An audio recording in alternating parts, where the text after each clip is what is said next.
Welcome, and welcome to Case Heisinga as well. Welcome back as we get started. I'm going to introduce our first panel addressing COVID, climate, and conflict and the triple threat. We have an auspicious roundtable.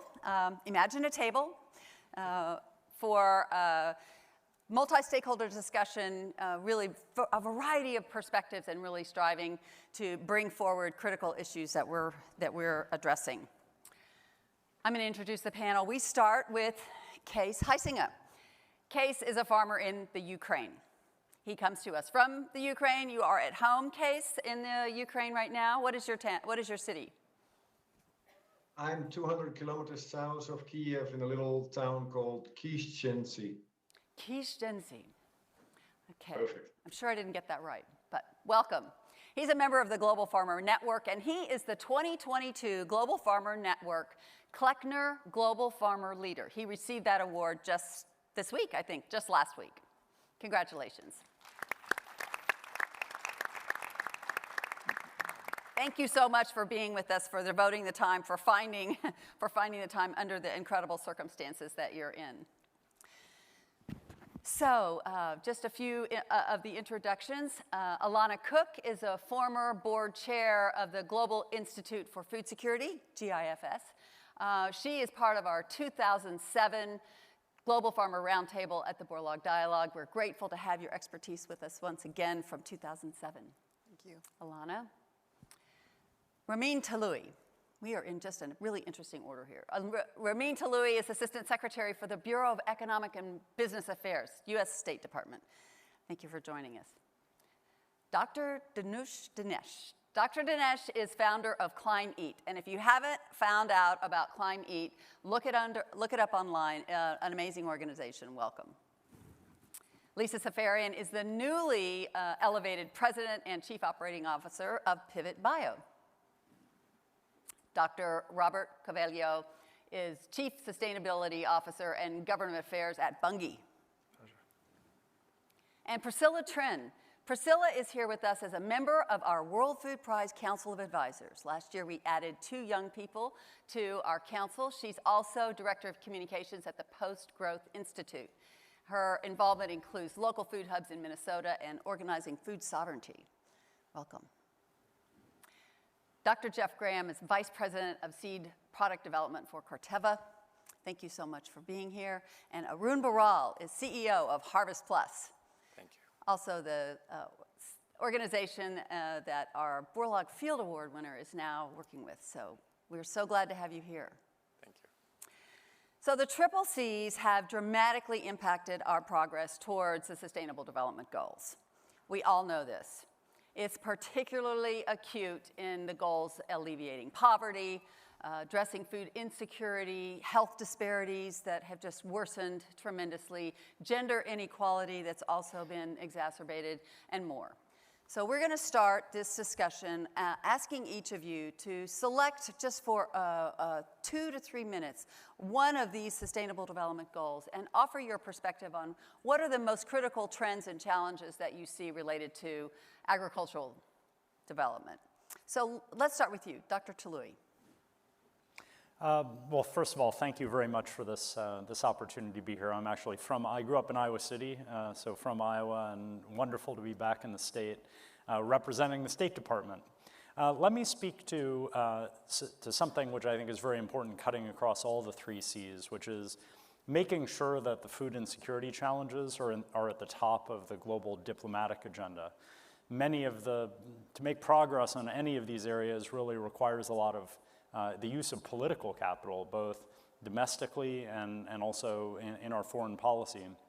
And so our objective at State is really to make sure in this era where the world is being buffeted by the 3 Cs, but also buffeted by lots of other things, that the attention of political leaders around the world is focused on this. So how are we doing that?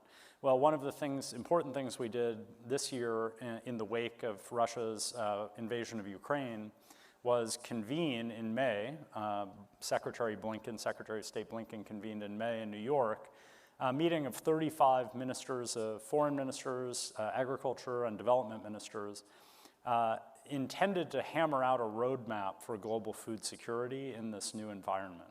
And that group endorsed 7 actions that spanned increasing commitments to humanitarian organizations, increasing investments in development assistance, taking actions to mitigate the global fertilizer shortage, keeping agricultural markets open, and a number of different other actions as a way of trying to gain a global consensus on what we need to do to address these challenges, and also hold ourselves accountable going through time to make sure that we're taking actions in these various areas.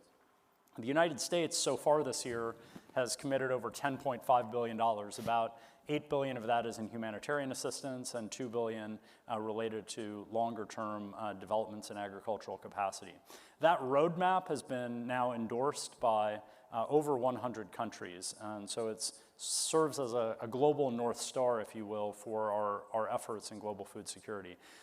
We recently had a heads of state meeting at the UN General Assembly, and Secretary Blinken said, it's one thing to specify those actions, now we actually have to take those actions. And that continues to be an important focus for us at the State Department. Wonderful, thank you. Appreciate that. Danush, talk to us from your perspective. What is, of the sustainable goals, where do you want to focus? Yeah, thank you, Barbara, for inviting us here. And as you mentioned, Climate is a very new organization. We were launched at the COP26 climate conference, so we started operations in January. So we are a 9-month-old baby, but it's great to be here with you. And I would also like to thank the people in this room, really, because we are talking about this theme of feeding a fragile world, and this community has been feeding a fragile world. In spite of climate change, in spite of COVID, in spite of conflict, we've been doing that. So just taking a moment to really appreciate the efforts that everyone here has done to feed a fragile world. But the perspective I want to take is also a bit of a reflection, because I've been part of this community even before Climate was started, and thinking about how are we responding to these crises. So I started working on agricultural development, particularly on climate change. And then my observation is that we were not really willing to step up to the challenge. It was always like, okay, climate change, this new thing, can we get new funds out of it? Oh, it's threatening our existing ways of business. So what I saw in the agriculture development community was resistance rather than embracement of climate change and responding to that crisis. So that's my reflection, and I wanted to share that. But then later on, when COVID came, I also found that people were trying to grapple, including myself, to find answers. We were facing this pandemic; it's affecting food security. What do we do? And there's been immense number of innovations. People have stepped up. People have worked really hard to embrace and address that challenge. But I still feel that we were not designed in a way as a community to respond to that. And I see the same as a result of the war in Ukraine. So for me, it actually starts with self-reflection that we need to do as a community to think about we and the organizations we represent, are we really in a position to feed a growingly more fragile world? And my view is that we're not. And we need to really think about how can we either reorient our organizations, create new organizations, and also phase out organizations which are kind of not helping us advance towards those objectives. So if we are to achieve the Sustainable Development Goals for zero hunger and also for climate change, we really need to have that self-reflection and that conversation. And it was really nice listening to Joe Puri earlier from IFAD, but I was thinking about the 1974 Rome conference. I was not even born then, but I've done a PhD which looked at many of these issues, which led to the creation of IFAD 3 years later, And similarly, the efforts that led to the creation of the CGR system, which has been crucial to food security. I think these efforts are important milestones, but we need to have another such moment now to think about what is it that we need in terms of institutional innovations, institutional ecosystem that can help us feed a growingly fragile world. And I would like to, we're seeing signs, and just building on what you've said before, the G7 starting the Global Alliance for Food Security, I think that's a sign that's showing that there is a need for institutional innovation. But I think we need to, the 700 plus people here and online, think about what it is we should do to create that moment for food security in a growingly fragile world.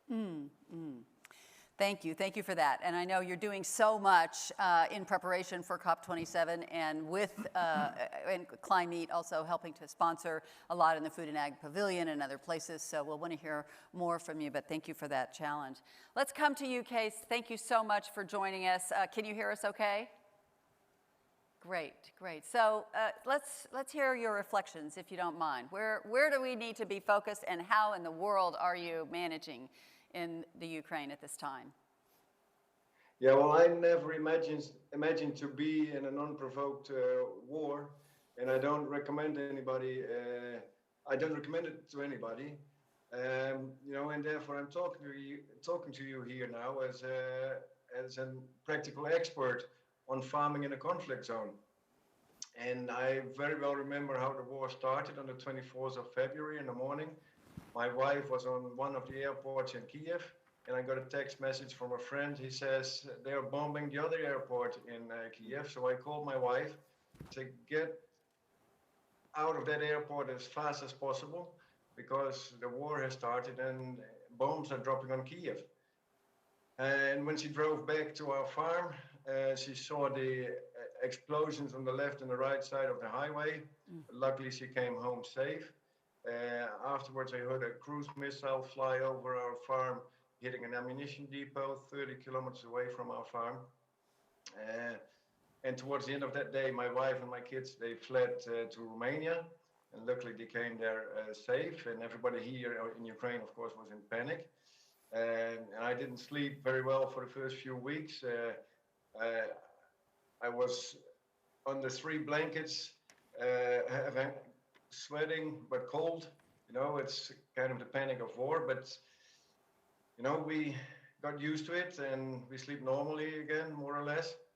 And we are still in our farm very lucky. Compared to people, for example, in Mariupol or Bucha, you've heard those names probably. And also there's now, because of the war, 4 million children in Eastern Europe, they are back into poverty. There's a lot of most of the kids in Ukraine, they don't go to school anymore because they're afraid of bombs dropping on their schools. So they're either online lessons or doing nothing, sitting at home. When I talked to a special forces soldier fighting in the front line, and he was hiding for rockets and shells and bombs, and a few hundred meters down the road there was a kid cycling. So I get all those stories, real life, and it's real terrible to experience this. But after a few weeks, I went to the Netherlands. Also because our Ukrainian Agrarian Council asked me to do so. They said if we lose electricity and internet here, we don't have anybody to talk to the Western politicians and media. And I talked to a lot of politicians, members of parliament, members of Europarliament, ministers, European commissioners. I talked to a lot of journalists. And I really had to explain the consequences of this war to world food supply, and they didn't understand. Neither did the politicians, and neither did the journalists. I got in March, I guess, it was still snowing outside. I got a question from a journalist. Do you already see a reduction of your production? The question alone means he doesn't understand, because in March we're not doing anything, it's still snowing. And a few months ago, another journalist texted me. He said, "Boy, Kees, I'm watching with increasing astonishment how the scenarios you predicted unfolds." And I told him that in the beginning of the war, and only after a few months he got the idea. And I guess now everybody has experienced the consequences. And now everybody talks about it, and we are talking about it here now. You know, and that's what war does to people. And as a closing remark, what it does to us on our farm, and I could talk about this for hours, but you know, something which is really happening now. We were supposed to harvest corn close to Kiev, but we can't because these Iranian-made drones launched by Russia are flying over the cornfield we have to harvest for our cows. You know, and we can't, and we have to wait till it's over. So there's still a hard time to go. Well, the impacts are unimaginable, really, and it's really something to hear you depict it all. We'll want to hear more about what do you foresee in the way of being able to get through the winter, et cetera, given your reduction in harvest, et cetera. So thank you for sharing all of that. And just know, everyone in the room, we have 700 people registered for this. There's some number like that in this room, and we're all with you.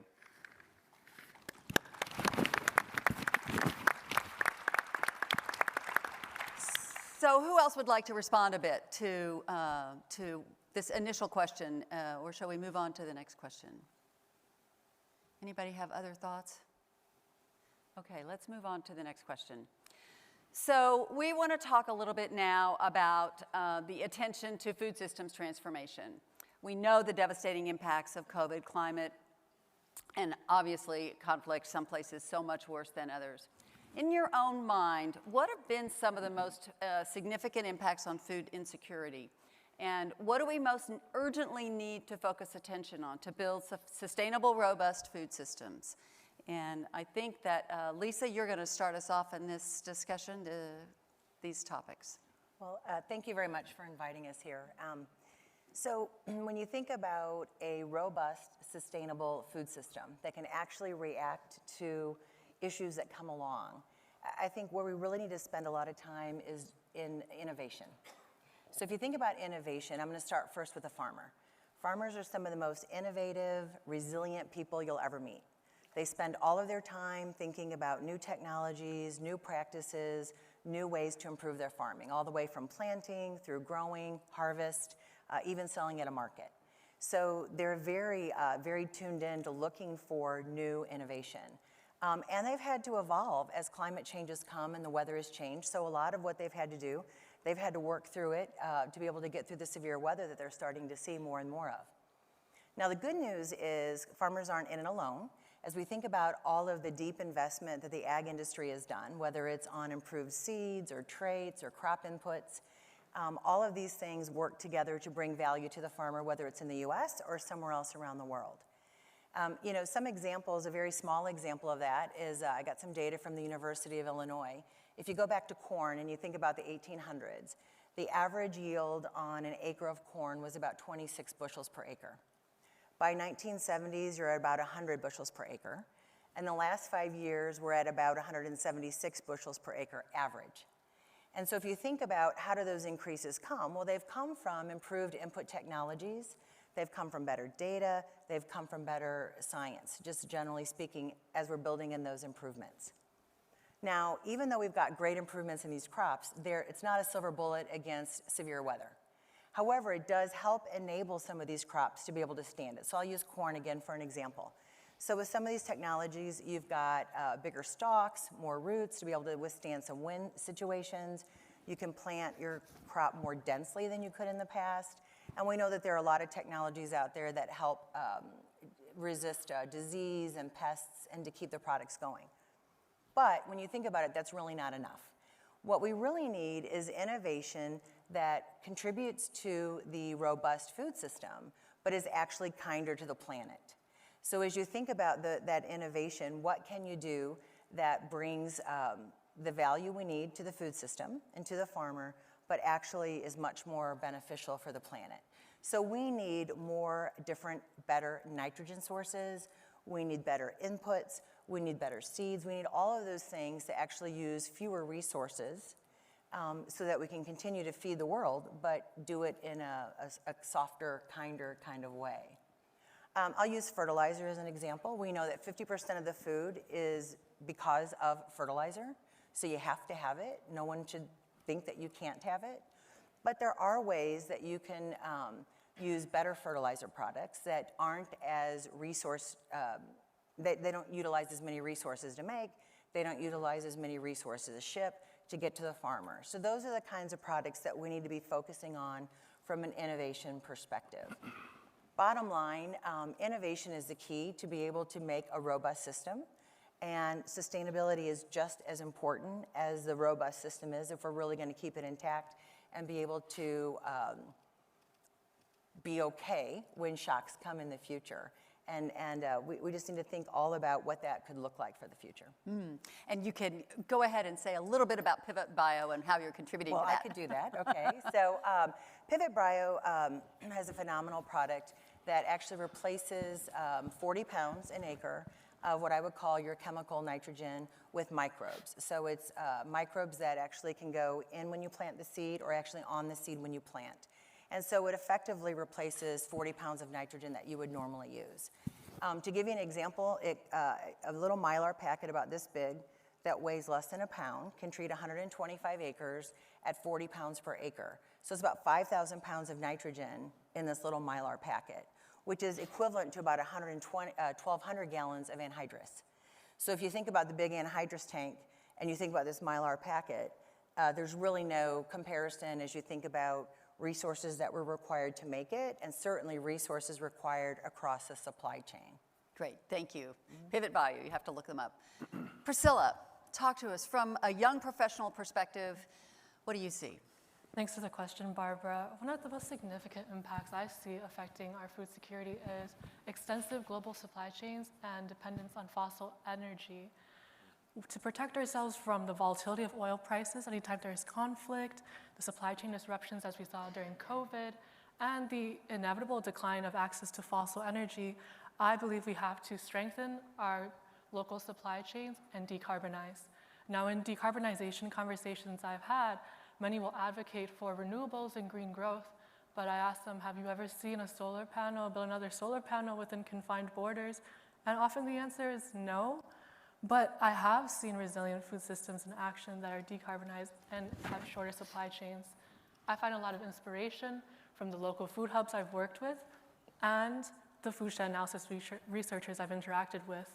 In Minnesota, on the unceded lands of the Oceti-Sakowin peoples, I see rural towns taking food shed data and mapping where food can be grown in response to shifting biomes and what populations can be supported in certain areas. Now, this is super powerful in terms of resource management and contingency plans. One of the most cool contingency plans I was presented with and talked about was what will happen to our rural agricultural town if our population doubles from urban migration. And I see preparation underway already with local food hubs. They provide market access to local consumers. They provide aggregated infrastructure for storage and packing that uses less waste. And that is inspiring to see that that planning is already underway at scale. So when I come back, I always empower folks, our audience members, to get in contact and build solidarity with local producers and really support the work that's already being done to provide that local supply chain. One of the biggest revelations I've had in my relatively short food career is that local is key to resilience, and that the solutions and tools, whether that's climate modeling or how to build a regional market, those tools are already here and they're local and embodied, not waiting to be manufactured. So when global supply chains falter in the midst of socio-political, industrial capitalist dynamics, we tend to reach out to those close around us, and who better to reach out to than the amazing stewards that have yet to be met. Just an excellent testament right there, and so glad you're working in your own local food hub. You're from University of Minnesota, graduated quite recently. Correct. How long ago? About 5 months ago. You see, you see why we have confidence in the future, in this kind of leadership and knowledge at this age. Thank you so much. So, Robert, we're coming to you next. No, it's a pleasure to be here. Thank you for the invite. It's a little humbling being around people who don't remember 1974. but nonetheless, and it's also great to be back in Iowa. I come from the East Coast, but this was my where I took my first job, was here in Des Moines for 3 years, and that's where I got my love for this industry. So it's a pleasure to be back. When I think about it from a Bunge perspective, as you were talking about innovation, the food system has clearly got more efficient. It provides safer, higher quality food at a lower price. But what we've seen over the last couple of years is that it is fragile. And the system, it needs some improvement. And in multiple areas, but as you've seen markets growing, especially in developing countries, you're seeing where the food is growing is not necessarily matching where the demand is happening. And what a company like Bunge does, and other companies in our space, and with the partners we work with on the ground, our whole premise is really around food security. And it's to make sure that we bring where food is a surplus to where it is as a deficit. That is, in essence, what we do. But as we think about that, we can't focus on that without, keeping sustainability in check. They're linked. They are totally linked. And as you see more droughts and weather extremes, that's all coming up to the forefront. But I fundamentally believe agriculture is a key part of the solution. Agriculture is, we got to be careful that it's get demonized as the problem, but I think that's where we're going to unlock all the power. And there's a lot of things that are going on that should give us some encouragement. And where we're focusing in on a company is truly around the farmer, be it the large or the small, because we need to make sure that they are also feeling that they are a key component of the solution. That means we need to make sure they have the technology, the incentives, all those elements to make it happen. And when we're working with them, we see that they can. We just need to make sure it's properly aligned. And then I think the other part, which I know some of my peers up here have said, is that innovation is the king. And when we talk about our company, with where the world is going, where you need to preserve growth, sustainability, and food security, that means your whole ways of working have to change. We're basically saying you have to be comfortable being uncomfortable. That means you're going to have to find new partners, new technology, find new financing products. Everything is up for grabs. But when you bring everything together, we can, maybe I'm just an optimist, but I feel very good about our chances. Well, wonderful here, this kind of message coming from a company like Bunge worldwide, focused on sustainability, of course not demonizing the massive production of food that's absolutely needed, but also innovation being key and being comfortable, getting comfortable being uncomfortable. Very good key messages. Who else would like to come in on this and just talk to us a bit more? Alana? Yeah. Well, thanks very much. Great to be here, by the way, being a Canadian on the panel. Thanks very much for the invitation. I just wanted to pick up on what has been discussed in answering this question, and I think about sustainability, at the base of the Sustainability Development Goals. I think those of us in the agriculture sector understand that sustainability has three components. Yes, it's environmentally sustainable, but also economically sustainable and socially sustainable. But I think that message on sustainability is often missed in many audiences. And so I think that's always the challenge for us in agriculture, is to think about trying to communicate that one doesn't trump the other, that we can be focused on environmental sustainability, but if farmers aren't in business because it doesn't make sense economically or it's not practical to apply, it's also socially devastating. So we won't be socially sustainable because farms will go out of business, people will lose their jobs, communities in rural North America and around the world will begin to fail. So this is where I think it's really key for us to think about sustainability in that way. And then the other thing I might mention is that I think sometimes those from outside have this view that, it's an ideal goal to be sustainable, but it's those unintended consequences perhaps of maybe well-intentioned, but, sort of misguided and in fact unintended consequences of policies and regulations on sustainability, so that it's not one size fits all. What might work for me in Western Canada as a farmer on the practices that I implement aren't going to work everywhere. And, I think about in this case of cover crops. Cover crops are the big thing now that everybody's talking about. That doesn't work for me in Western Canada. We're dryland farmers. We barely can get one crop in the ground and off before frost hits us because of our geography. So don't tell me cover crops have to be part of measuring my sustainable measures and practices. So these were just a couple of points I wanted to pick up on when we think about sustainability. Thank you for that practical overlay. Very, very important. Who else would like to come in? think Case- Case, yes. Let's. There's his hand raised. Please, whatever you'd like to reflect on. Yeah, I agree with everything that has been said, and not everything works in every place. And I've been in Ukraine for 20 years, being comfortable, feeling uncomfortable. And production in Ukraine has grown, and our strategy always has been diversification. So we have the dairy farm, a pig farm, we have vegetables. We try to look for processing.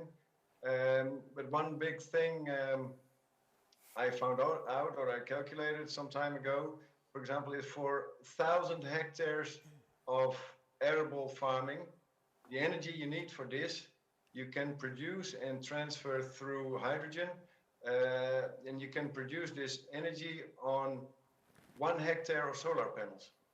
So, I'd really like to work on this in the future. So you don't have those tractor noises anymore. You can run your tractors with a fuel cell with hydrogen produced on your own solar panel, produced with your own solar panels. So that would be something I'd love to work on for the future, even there's a war going on. Thank you for that. Hearing more about the diversity and some of your plans going forward as we proceed would be really also helpful. It's hard to imagine really even how you think, how far ahead you can think if you can at all. So anybody else want to come in on this? Yes, Danush. Yeah, I actually wanted to come back to your earlier point, Barbara, about the COP and just hearing the different perspectives on innovation. I just wanted to connect both conversations. So as Barbara mentioned, at the COP, my organization, Climate, together with 20 other partners, we're convening what we call the Food Systems Pavilion. So this is like a home at the Climate COP to bring solutions and innovations around food systems. So and it's Food Systems Pavilion. Yeah. Yes. And you can go to foodsystemspavilion.com and there's a website for it and you can see all the sessions and what's being planned and the partners behind it. But the idea came sort of like, I was at the COP last year in the UK and I've been going since COP21. And every other community manages to come together with their solutions to the table. There's a water pavilion, there's a nature pavilion, there's a science pavilion, but the food community never managed to. So came out of COP26 thinking, can we bring solutions? Because certainly there are the policy discussions and negotiations on agriculture, but we were thinking, how can we bring these innovations and innovators to the table? And we came up with this idea and co-created it with our partners. But now there's actually even more interest. So we're not the only pavilion focused on food. There's at least three others, I think, who are focused on food issues. So that kind of shows the appetite and the range of innovations that exist in this community. But what I'd really like to highlight is what we're trying to focus is bring these kind of innovations and solutions to the Climate COP so we can connect the conversation we're having here to the Climate COP. So there's certainly that opportunity there. But I also wanted to highlight that in COP27 in Egypt, the presidency with whom we work very closely is according a very high importance to food security because of the conflict also. So in the World Leaders Summit, when the heads of states meet, there will be a session on global food security. So you have heads of states at the Climate COP talking about food security. I think that shows the importance of connecting climate and conflict. And there's also a dedicated thematic day which looks at agriculture, food systems, and adaptation issues. And here again, there are two sessions which are focused on innovation. One is particularly on innovation by the private sector, and the other is led by the US and UAE, focused on the Aim for Climate initiative, which has been mentioned. So what I'm trying to say is many of these conversations and innovations that we're seeing here, there is a real opportunity to bring it to COP27, which is about 3 weeks away, through these different entry points. Well, innovation absolutely we see it on this panel entirely, leading the way in COP27. It's really incredible to see all of the movement happening in preparation for COP27, and food and agriculture potentially this year really being at the forefront. Mention of the high-level discussion, leadership on global food security is an important mention of that. So if there are not other comments, we want to hear from you, Arun, Jeff. Let's move on. Did anybody want to come in with anything else before we move on? We're going to have a good amount of time to continue to explore. So every day we hear about the triple threat, and we know the tremendous vulnerabilities exposed in our supply chains. Conflict and COVID shocks have caused major shifts in production requirements, and we know agriculture continues to fight that impact on the impact of climate on a daily basis, in addition to everything else our farmers are facing. We want to talk now about what are the strengths and resilience of the system that we have seen in this rather challenging time. And so therefore, what can you draw out of that and take forward, and what can we build on? So Jeff, I'm going to start with you. Give us your perspective. Well, thanks for the chance to comment. And I'm going to step back. I graduated from the University of Minnesota, but I think it was slightly longer than 5 months. It was like 25 years ago. So congratulations, fellow Gopher, and look forward to great things from Priscilla. But so a little bit of background maybe to provide all the context of my response here. So Corteva came from the merger of Dow and DuPont, and I have worked for the last 20 years as a corn breeder as part of that organization. And my role today is actually managing most of the breeding group for Corteva as we go forward. And so I've had this really nice pleasure of being able to see what 100 years of selection and breeding can actually do to the improvement of crop plants. And as you were talking about, when we started as a company back about 1926 as a pioneer organization, yields were on average of about 27 bushels. And over the last 100 years, you've increased that from about 27 to 177 was the USDA average. And during that time, if you think about that being the average, some of the yield levels that are actually out there are at like 616 bushels per acre. And that's completely unrealistic with high inputs and things like that you're going to put in there. But thinking about that level of productivity, never in my wildest dreams would have I thought about that corn could produce that much on a single acre. And the reason why some of those numbers are important is just to put a flagpole out there, a milestone out there to think about what is the potential of agricultural productivity. And I think it's a really important thing that we all get used to discussing is the value of having these extremely high productive acres that we have. Because the alternative is that if we don't have those high productive acres, is that marginal land, and you had that discussion earlier on today and with Kerry when he was up there, you have to start bringing marginal land into production, and that is a much less sustainable system going forward. So one of the points that I wanted to make then was to think about that 100 years of selection and all the innovation that you've talked about and previously on the panel about saying that it is a marvelous invention. What I see now in the last couple of years is much more discussion about how do we make that more sustainable going forward, that the need for high productivity is there, but we need to make it more sustainable. And I think we have the sciences and technologies to put that into place. So take that, and that's a bucket, and say, okay, we have a track record of success. And my point or my viewpoint on that is that every single crop and every single geography where we've taken those technologies and we've actually selected for improved productivity, we've accomplished it. And so selection works. And we need to make sure that selection works for our desired outcome. And that's a really important statement, because if you just select this way or that way, you'll go that way. But being very, very purposeful about what you're selecting for is an important caveat. The second piece about it, and I think, Robert, you mentioned it, and I think it's really important, is that I think farmers have the potential to be the heroes in this story. And whether you're small, medium, or large farmers, they all adopt technology in one form or another. And we all have to recognize that they're all eager for the investment and the new ideas to make them in terms of a sustainable production system that they're going to go forward. I don't think I've met better stewards of the land than the farmers that I've met with. And I've had the pleasure of visiting farmers around the world. So incredibly humbled by what people like you, Keys, and what you were just talking about your commitment to your farm and the way you operate it, I think is just phenomenal. So I think we have this track record of technology and possibility about what they're about. Selection works, and we can make products, I'm sure of that. I think we have a group of people, the farmers, that really can take that technology to the next level.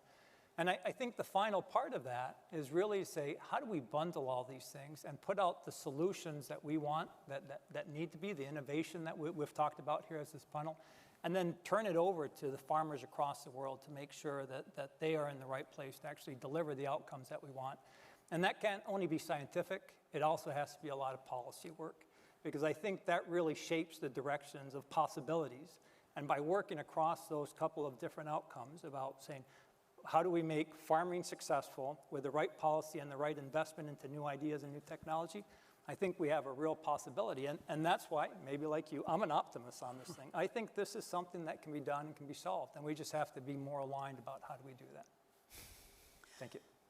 Well, to hear that coming from Corteva, of course, knowing that there can be that level of productivity per acre, and you're not advocating that needs to be everywhere, of course, but the innovations and creating the more sustainable approaches, how and where, becomes the question, perhaps, and really the bundling solutions and looking for those successes and then scaling those up. That does seem to be the brass tacks work that's right before us. You really don't hear from any corporate representative, from any of our farmers, that we have to proceed in a single direction, a single solution, at a single scale or level of intensity. It's really bringing in multiple solutions and taking account of what the local needs are. So whether in food or as a farmer. Arun, you've been waiting, you've been patient. Let's turn to you. Give us some of your perspective. Yeah, thank you, Barbara, and thanks for inviting us, and great to be in Des Moines. I've spent a lot of my earlier career here in Des Moines at what used to be Pioneer Hybrid International, the seed company, that became DuPont Pioneer and now Corteva. So Jeff and I go back a long time, and I see a lot of Pioneer and DuPont colleagues here, so that's great. And really good to be here. So fantastic discussion. A few things I want to talk about. A little bit about Harvest Plus first. So, my sort of responses in the context of what I'm saying. So Harvest Plus is an organization that belongs to CGIAR. In 2003, the founder came up with the idea, can food be thy medicine? So, especially for the most vulnerable, populations that do not get access to healthy diets. So there are 4 key micronutrients that are essential for human health. They are iron, zinc, vitamin A, and iodine. Iodine comes from salt, which is great. Fortification. But then for the poor people, smallholder farmers, particularly who eat what they grow, what options they have. So the options were, can plants be bred? Selection, Jeff talked about it. And then once they are bred, and people eat who are, nutrient deficient, don't have enough nutrition in them, in their bodies, will they get better? Because the flip side of lack of nutrition is very severe, and I've seen it. I come from the private sector. The focus on yield has been tremendous gains. But then, coming over to Harvest Plus was a shocking moment for me when I learned that, the focus on yield is so much that, people are not thinking about nutrition. Food needs to be nutritious. We gotta eat healthy food. And right now, in the quest of yield and productivity, somehow we forgot about it. So coming from private sector, that was like a, deja vu moment, and I said, this is something I'm going to work hard on. So we've got, a lot of colleagues here that, are very strong on nutrition, but I just wanted to make that point that food needs to be nutritious. Now, talk about, is there any good news you want to know, resilience and strength? So there's a lot of good news here. But the challenge is also big. If you guys follow the literature, 3 billion people cannot afford a healthy diet. 3 billion, that's almost 40% of us, mostly in the global south. So what are we doing about it? So that's the challenge. Now, food systems are, fragile. We saw the 3 C's in play. But there are lots of areas of hope and resiliency, and I want to talk about a few of them. One is I totally believe in innovation and technology. And I like what Priscilla said, that things are available, technologies are available. Now, what Harvest Plus did, they bred crops high in micronutrients, which are essential for human health. Now we're disseminating them, and we're seeing a very strong uptake. So these crops are available. They are staple crops. These are crops that smallholder farmers eat every day. They grow on their lands, and these crops are one way of addressing it. There's no silver bullet. You have to have multiple approaches. So that's point number one, that technology is available, selection works. If we can ask the private sector and the governments to sort of please focus on nutrition, because ultimately food needs to be nutritious. So I want to emphasize that focus on yield is great, but on health and nutrition is also equally important. So, what gives us hope is, again, I say we released high zinc wheat in Pakistan, Harvest Plus, and its CGIAR partners, CIMMYT, IITA, we all work on several crops, but then I'm talking about the story in Pakistan and, the floods and everything. We know what that looks like. So the wheat, and we give the nutritional messaging and marketing, explaining to the smallholder farmers. And in my sort of, 30 years in this agriculture businesses, farmers are smarter than us. And they adopted the zinc wheat like anything. And what the local government officials, NARS, as the National Agricultural Research Systems, are telling us, these zinc wheat varieties in the next 3 to 4 years are going to be almost 50% of the total area planted in Punjab. That's the sort of wildfire movement going on. So truly a nutrition revolution is happening. So yes, there is a lot of hope. So I want to point that out, that technology is available, as Jeff said, selection works. Please select for nutrition. It'll be much better.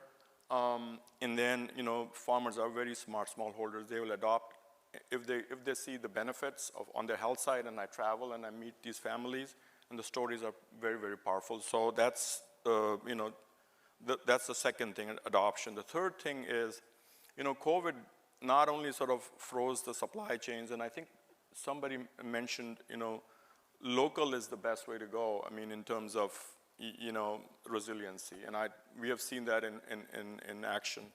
Our sort of uptake of our crops increased 32%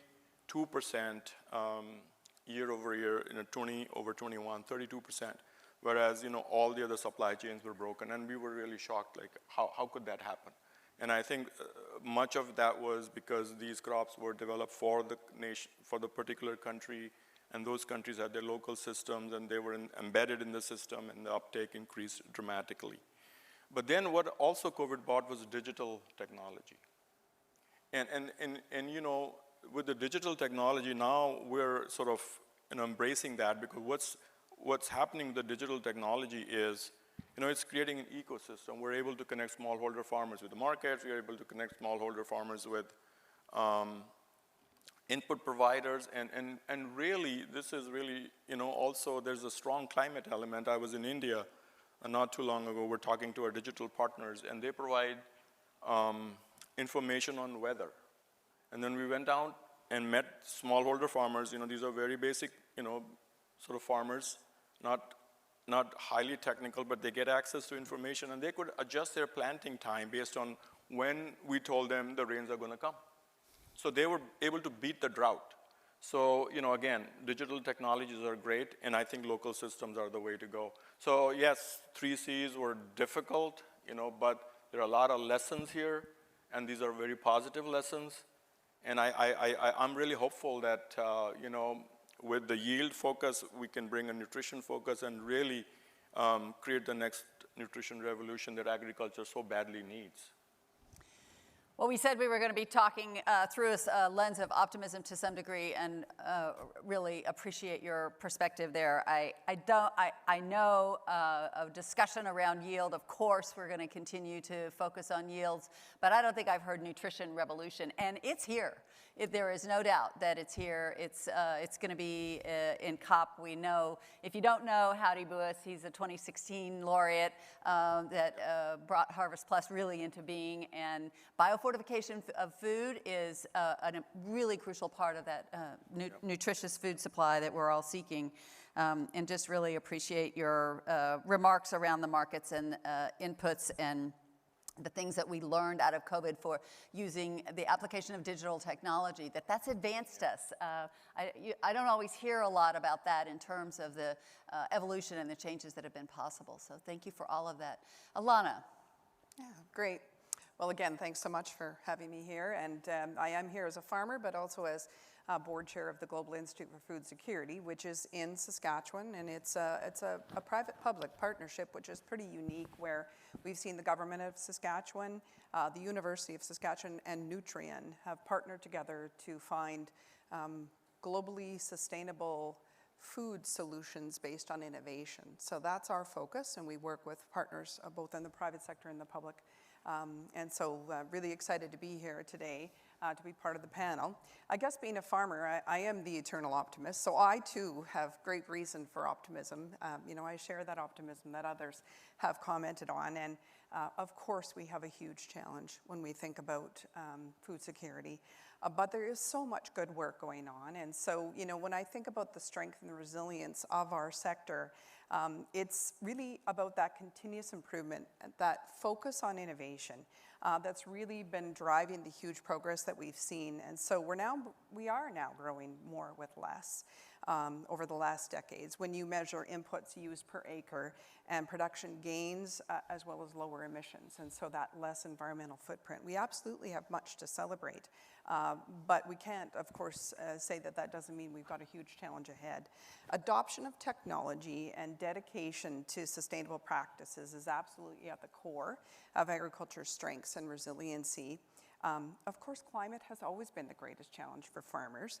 And now more than ever, we need all the tools and technology and a total commitment to innovation to meet the world's growing demand for food, more nutritious food, and of course sustainably produced. So I think about some great examples of our strengths, and first I want to talk about COVID. And when you consider, now I'm more familiar obviously with Canada, the US, and I'm not saying there weren't greater challenges in other parts of the world, but if I think about Canada and the US, I think about how quickly and effectively our food supply chain really recovered and responded. So yes, despite the initial shock, which sort of shook all of us, and we saw empty grocery shelves, it was really amazing to see farmers, processors, logistics providers, and then of course retailers perform really well to then put food on grocery shelves and kitchen tables. So I think that speaks to a strength of our agriculture and food system.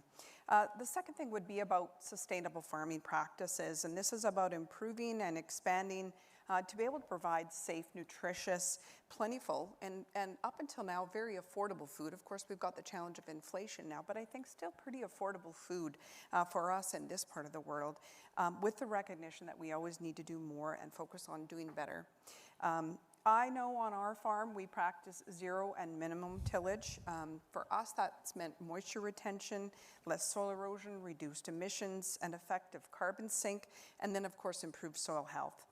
Crop rotation. My husband and I are very committed to a sustainable crop rotation with a diverse crop mix of oilseeds, cereals, and legume or pulse crops, where we're committed to a 3-year 4-crop rotation. This has absolutely meant all kinds of improvement on soil health, better weed and disease management, and of course increased production. Innovation focus has to be a third strength that I have to mention. We've all kind of said the word, so whether that be crop breeding advancements, which we've talked about, GM crops with less need for inputs, built-in disease resistance because of some of those new technologies, and ultimately better climate tolerance, whether that be to cold or hot, whether that be to dry or wet. This Mother Nature is going to always throw these things and challenges at us, and breeding improvements are key to overcome these curveballs. Accelerated breeding, being able to more quickly benefit from breeding improvements, providing more stable food supply, getting this in the hand of the farmer. Take it to the farmer. They will implement it. And this is where I have to mention the work of GIFs in this area. As we partner with private and public partners to discover, develop, and deliver innovative solutions. Absolutely, we're wanting to get it out to the market. It's not just about doing interesting science, it's about getting it commercialized and out to the farmer and in the market. The last example I'm going to mention is precision tools. And this is where we see inputs being more precisely placed with accuracy, reducing waste and overlap of seed, pesticides, and fertilizer. And of course, in this, we've seen all kinds of equipment innovation, data management investment, and innovation for precision farming. On our farm, for example, fertilizer use with variable rate application and smart nitrogen, using the 4R approach, of course, of the right source, right rate, right time, right place. And the Canadian stat, which is really interesting for Saskatchewan, where I farm, we've seen 28% less fertilizer used per bushel per acre over the last 30 years. Now that's pretty exciting when you think about the production gains. But really we're getting more with less. So these examples that I've shared, I think really accentuate the fact that agriculture is the solution to meet the challenges of feeding a fragile world and doing it sustainably. And again, I need to emphasize all three ways: environmentally, economically, and socially, because one doesn't trump the other. They're all really important if we're thinking about meeting the sustainable challenge of feeding a growing and a fragile world. Thank you, Ilana. Wonderful to hear farmer perspective. Case, we want to come back to you. You're the living definition, I think, of resilience, and so maybe we'll give you a chance for a comment. I see, Ramin, you have something you want to bring in, and then we can come over. I just wanted to comment on the role of government in a few of the areas that have been mentioned. First of all, on innovation, we all agree innovation is critical not only to solving our challenges in agriculture, but in many other areas. And I, in fact, came directly here from Silicon Valley. I was with Secretary Blinken, where we were focusing on semiconductors and secure semiconductor supply chains. And one thing that's very apparent in that industry, as it is in agriculture, is the key to successful innovation is collaboration. So what can the government do to promote collaboration, bringing different people together to solve problems? Now, this goes back to the 19th century with land-grant universities and the role of the government in stimulating that in agriculture. This morning, this is a small-scale program. I had the honor of meeting with Borlaug Fellows sponsored by the USDA, who come from all over the world to spend time in American universities working on problems, the economics of the problems, the food science of the problems. And so this is something that I think that meetings like this are helpful to identifying areas of collaboration, get-togethers at COP and other international groupings. But that's, I think, critical. And I'm glad that the issue of smart technology came up a couple of times, because semiconductors and soybeans, they interact. And there are many ways in which what we're doing in the semiconductor space can redound to the benefit of agriculture. Second was mentioned policy. Once you have those innovations, you need to make sure that there's a space for them in the market and that the science is well understood. And so one thing that the State Department does is engage with other countries, other governments directly, also focus on public engagement. So the publics in, for example, the Philippines or Kenya understand what biotechnologies can bring, and that can then affect the way that the governments think about, permitting biotech, permitting golden rice in the case of the Philippines. And so that's an important role that we at the State Department play. And then I have to mention, since we have our colleague from Ukraine here, that this is an extreme scenario in which the government's role is very important. I'll just take the narrow example of food. Russia had blockaded the Black Sea, preventing Ukrainian agricultural products and other goods from coming out through the Black Sea. And one thing that we did was very important in July was to try to build an international coalition to support a UN effort that ended up opening up those Black Sea ports and allowing goods to get out of Ukraine and to needy consumers, in particular in the developing world. And so that is an extreme example of where a government role is important. But the first two really speak to the government role in building a more resilient system that's not in a crisis response mode, but that will be more resilient to crises going forward. Mm-hmm. Mm-hmm. Thank you for bringing all that in. Appreciate it. Case, anything that you'd like to add at this point? We're going to go to the lightning round where everybody gets a last word, a call to action before we conclude, but just to come back to you for another moment, Case. Yeah, you know, we were also working on a modern farm, and all the Ukrainian farmers were working on modernizing their farms. And Ukraine, over the past 20 years, has nearly fourfolded its production. You know, and it was going forward, and it was going forward every year. And now we've been thrown back into time. I don't know, 10, 20 years. You know, and we didn't choose for this. So yeah, at the moment to come out of this crisis, you know, we got a lot of support from other countries. But you know, we have to just use common sense or farmers' logic, you know, to overcome the problems we are facing today. And once we have overcome them, we can continue on the path which everybody mentions on the podium. Thank you. Thank you. Well, we're coming to the conclusion of this panel. We're going to start with you, Jeff, and just come straight down the line. What is your call to action? I mean, it might be a strategy, a policy, something in the science realm. What area would you call and want to leave people thinking about? Yeah, so maybe I'll just come back to, like, you know, as a scientist, and I've lived science my entire life. My dad was a scientist, my brother's a scientist, my whole family's a scientist, so I always thought it was about the science. And, you know, lately I've been thinking a lot about the balance of does technology dictate what society does, or does society dictate what technology allows us to do? And I have to recognize more and more, it's really about society dictating what technology allows us to go do. And so I think this is a moment where we need a lot of alignment, because I think without that alignment, we will be handicapped about bringing all those technologies to bear to solve the solution. And I would come back to, you know, maybe some of the calls that people have said out there. If once rules are known, once they're established, once they're worked out, getting in the right direction and establish that right direction, you know, you can attract a lot of people into that space to drive the solution forward. And I think that the policy, that government might help drive the right behaviors as a collective group that we have is extremely important. But that societal permission to use technology. And I just think that right now we're going to be faced with some of the new technologies like gene editing or new breeding technologies that could be put into place to solve some of these issues and accelerate some of the productivity going forward.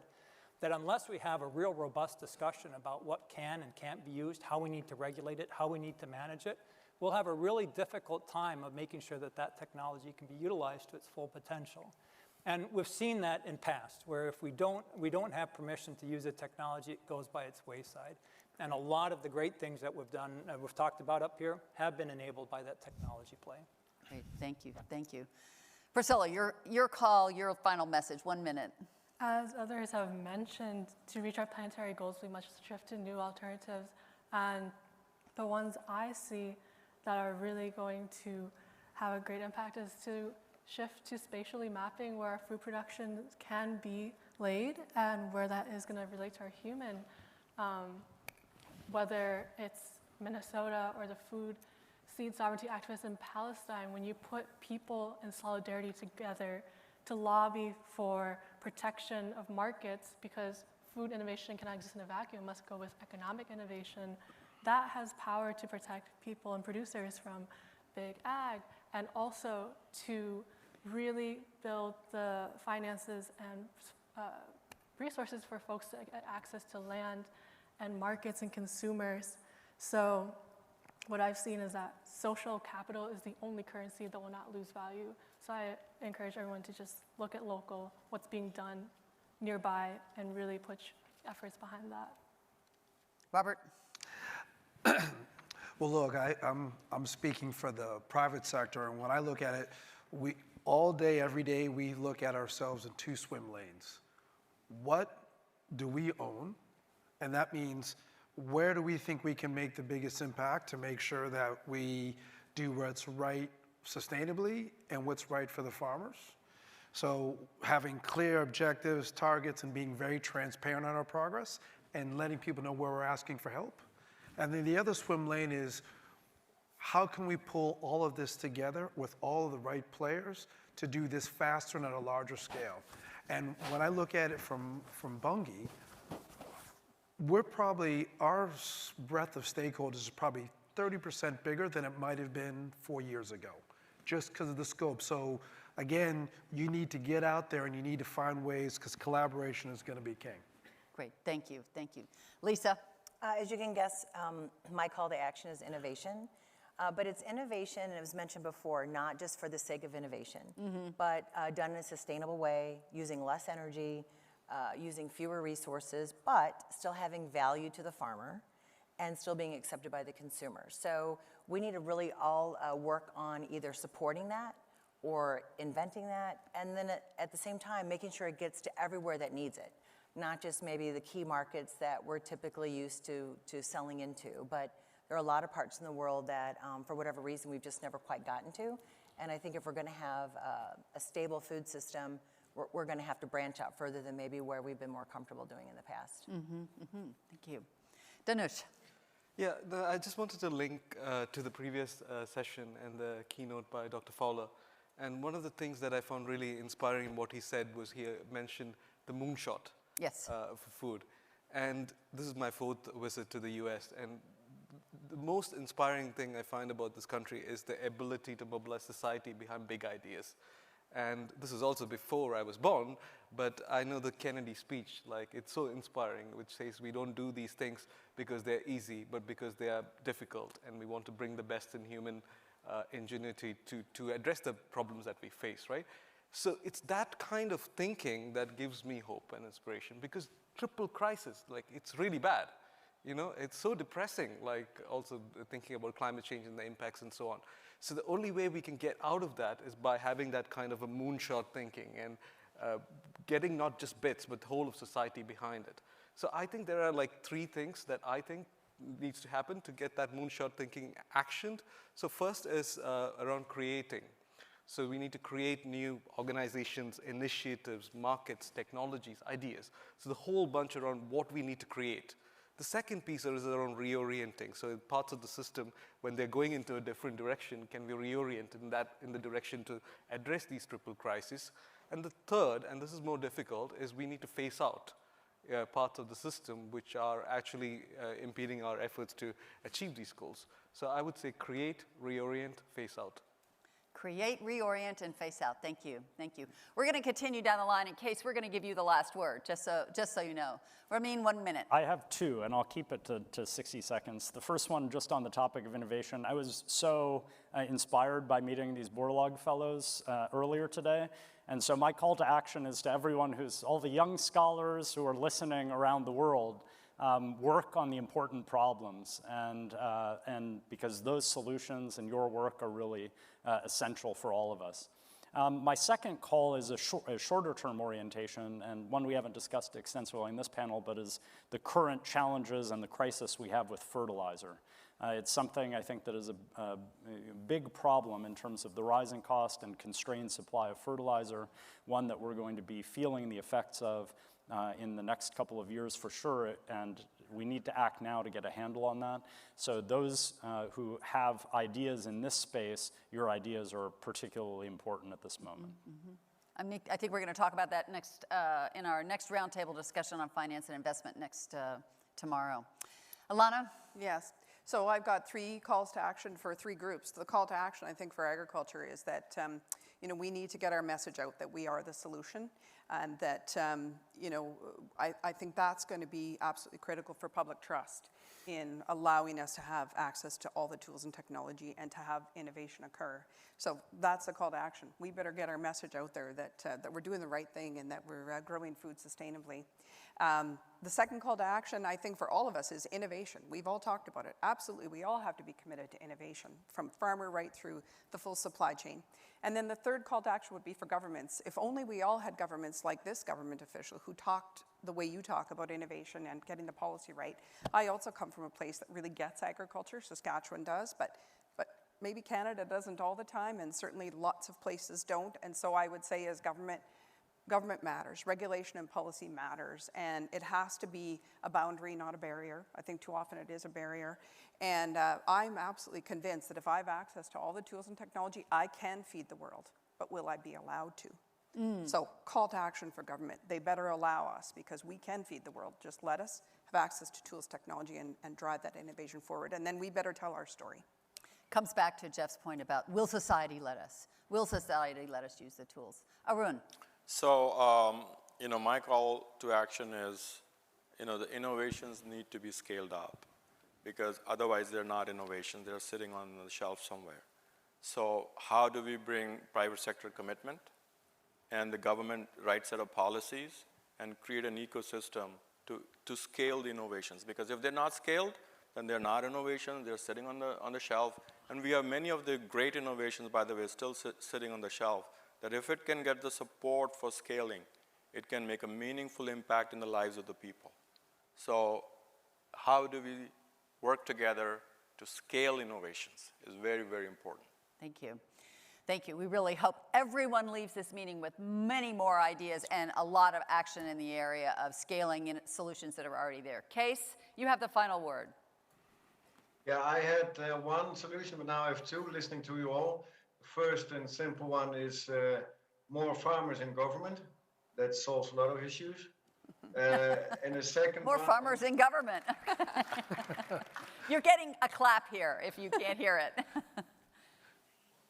But in a second and also a more serious one, I studied in Wageningen and I believe in science and I believe in innovation, but it's all long-term, and now speaking for the situation we are in as Ukrainian farmers and what the influence of this is, the war is on the people in need in the world. We have to make sure that the Russians leave Ukraine. We have to make sure that they pay for the damages they inflicted on Ukraine. And then within a couple of years, Ukraine will be back on track, full speed, and that will have a huge short-term impact on world food supply. Absolutely. Well, Case, I have to say, we're going to have applause for the panel, but we're going to have applause for you right now. Thank you so much.